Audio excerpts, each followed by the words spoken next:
The Chicago Sky just wrapped up their first real preseason game, and this game was against actual WNBA competition. So let's see what happened. Today, the Sky went against the Minnesota Lynx, which is a great matchup for the Sky's bigs because they had to go against Nafisia Collier, and she is projected to be a top 2 MVP candidate this year, maybe top 3, depending on how you look at it. But she is one of them ones. So it'd be great to see Kamilla Cardoso and Angel Reese have to deal with somebody on that level. I watched the whole game. I took a lot of notes. So we're going to go through and see what we saw today. Today, I gave the MVP to KC. Kamilla, she did her thing today. She got a lot of great looks, and she finished a lot of easy buckets for her.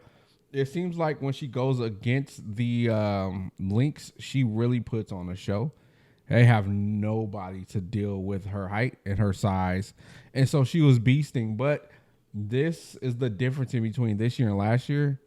She didn't go get it herself. It wasn't off of putbacks or lucky shots. No, she had a facilitator who I put as the assist queen, Courtney Vandersloot, giving her perfect dimes down low. And that's something that was missing big last year, was our bigs getting easy looks. Kamilla didn't have to work hard. She barely got bumped while she was going to the rack. She didn't have to do a face up, a rip through, and a reverse pivot to a jump hook. She didn't do that. She did a couple pick and rolls, one post up. It was easy ball for her because she had capable and willing guards to get her the ball. And that's the big difference that we're going to see this year versus last year. So Kamilla, you deserve that MVP today. Out of all the starters, she played the least amount of minutes. She played 17 minutes, put up 10 points, 7 rebounds, a steal, 2 blocks, which is big for her. And she went 71%. Going 5 for 7 from the field, and that is something we are excited to see from her. Just because if you really watched a lot of the Sky games last year, she didn't get her points easy. The bigs weren't getting easy points; they were getting putbacks or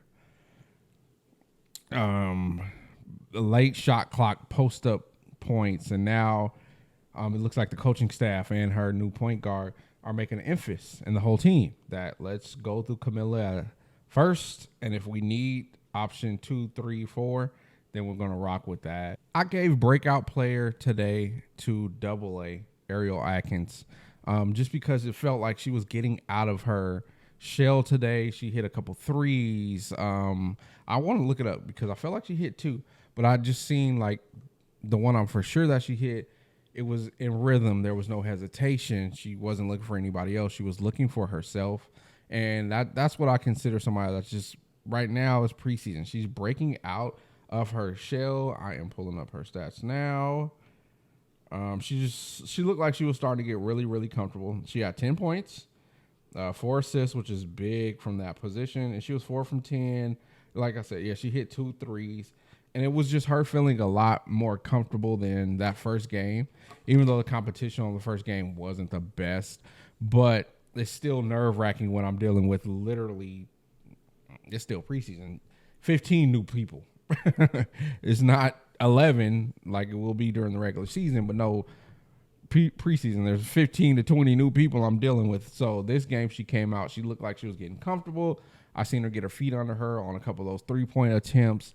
And I was excited to see that. That was just her coming out of the shell. And that's, what we're looking for in these moments. It's preseason. Now you're going against actual WNBA competition. Do you rock against them? And she showed, I belong here. This is what I do. And my resume speaks for itself. And she put up a really, really good showing, just being comfortable. I'm not worried about if she went 75% or if she went 23%. No, I want to see if you're comfortable playing with these players. Now, 3-ball, I had to give it to my girl, Kia Nurse. Let's pull up her stats right now. She went, what did my girl do? Kia Nurse went, she had 5 points, and she went 1 for 4 and only 1 3. Now, that sounds like, why would you put her at the 3-ball player of the game? Well, the thing with people like Kia Nurse is they keep you so honest. She can catch the ball, and before you blink and open your eyes, she already got the ball up in the air. And you need somebody like that when they're playing with traditional bigs, big body people that can make the defense turn their head to look at, do I need to double on this post up or do I stay at home? And as soon as you look, and if the ball flies to the shooter, Kia Nurse gets it up like that. And I seen that a couple times today. She was, what was it, 1 for 4? It wasn't the best stat line, but the thing is the defense honest? Is she the person that makes you say, man, Kamilla's deep under the basket, but I can't run off of Kia because if she kicks it out to Kamilla, or if I can't run off of Kia because Kamilla kicks it out to Kia. My goodness, their names messing me up. If Kamilla kicks it out to Kia, is she going to have the opportunity to shoot the 3 ball? Yes, she will. So I think she's a really, really big factor. All her attempts, even if they don't go in, they go in. They're in really good rhythm. And she plays the ball. She plays ball at a really good rhythm. She doesn't force anything. It's always in a good pace within the shot clock. She's just that kind of player. This is who the Sky really needed to be a part of this organization. So that's why I gave her the 3 ball, because she, whether miss or make, you got to close out on her. You got to have your eye on her because she is that type of a shooter. And so I threw the defensive anchor at Angel Reese because I went through the numbers. I tallied everything throughout the game. And Fee Collier only scored 1 time on her. I'm going to pull up my notes. Oh, my notes are on the other thing. She only scored 1 time on Angel Reese. And for some reason, that's a matchup that it works out in Angel's favor a lot of times. But sometimes Fee gets the best of her.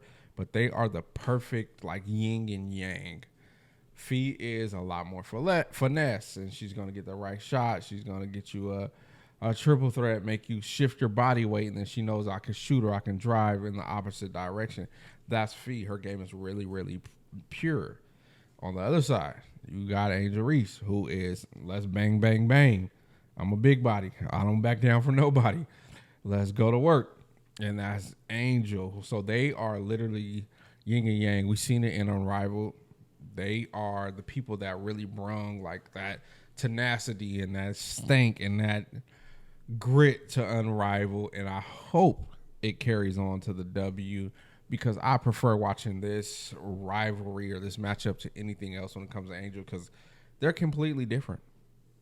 I'm a big fan of both of them. Man, I was thinking before the season started that Fee was going to be the MVP until I seen Asia play. I know she wasn't playing crazy competition, but she looked like she was hunting for it. But Fee has that talent to be an MVP player every year until she retires. And she's going against somebody that's like, I'm going to go at you on offense and defense. You're going to have to prove to me every possession you're the MVP. But Angel did hold her to only 1 1 bucket scored on a possession against them in a 1-on-1 matchup. And so that's why I threw her the defensive anchor. I know Kamilla had 2 blocks, I do believe. But there is nobody on Phoenix that Kamilla can't block, or she can go roaming and help and get an easy block. She's just way too big for this team. But on the 1-on-1 matchup is why I threw it at Angel Reese. And then there's Courtney. I call her the vet. When it comes to assists, she showed today that that's her value on this squad. And she could shoot the ball. She really could have been the 3-point player too, but I had her for the assist. She showed that she can run a show. And that's something that was missed so much for the Chicago Sky. They had people that were the size of point guards, but weren't just genuine point guards. We seen this game start out, and they were looking just to feed the big. Give Casey the ball, and let's just go off of her. And she was on fire at the beginning of the game. And again, it's preseason, so that's what we're looking for, is for her to be on fire while she's in there. And that only happened because Courtney Vandersloot was looking for her. It was intentional. I am AJ.